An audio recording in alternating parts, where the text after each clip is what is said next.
एकापाठोपाठ एक हिट चित्रपट आणि पुरस्कार मिळवत ती मराठीतल्या आघाडीच्या आणि सर्वाधिक मानधन घेणाऱ्या अभिनेत्रींपैकी एक बनली. तो एक चित्रपट आला ज्याने सगळं काही बदलून टाकलं, ज्याने तिला एका संघर्ष करणाऱ्या अभिनेत्रीमधून थेट मराठी सिनेसृष्टीची क्वीन बनवलं.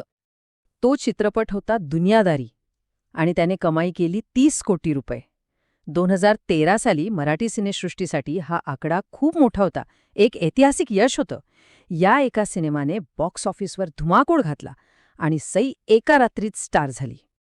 पण फक्त बॉक्स ऑफिसवरच नाही, या सिनेमाने सईची इमेज पूर्णपणे बदलून टाकली.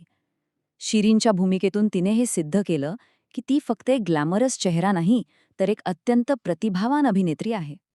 मग काय, दुनियादारीनंतर तिच्याकडे पुरस्कारांची जणू रांगच लागली. एकापाठोपाठ एक हिट चित्रपट आणि पुरस्कार मिळवत ती मराठीतल्या आघाडीच्या आणि सर्वाधिक मानधन घेणाऱ्या अभिनेत्रींपैकी एक बनली.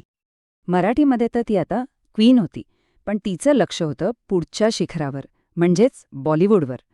पण मराठीत स्टार असलं तरी हिंदीतला प्रवास पुन्हा एकदा नव्या संघर्षाचा होता. हिंदीमध्ये तिने खूप विचारपूर्वक पावलं टाकली. हंटर सिनेमामुळे तिला ओळख मिळाली, पण त्यानंतर तिला एकाच प्रकारच्या भूमिका येऊ लागल्या. इथेच तिने एक मोठा धोका पत्करला. तिने अनेक भूमिकांना नकार दिला आणि योग्य संधीची वाट पाहिली.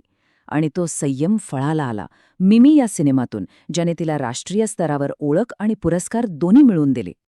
आणि या यशाबद्दल ती स्वतः काय म्हणते? मिमीनंतर तिचं बॉलिवूडमधलं अस्तित्व कसं मजबूत झालं हे तिच्याच शब्दांतून स्पष्ट होतं. या एका सिनेमाने तिच्यासाठी अनेक नवी दारं उघडली. आणि यातली सगळ्यात महत्त्वाची गोष्ट काय माहितीये?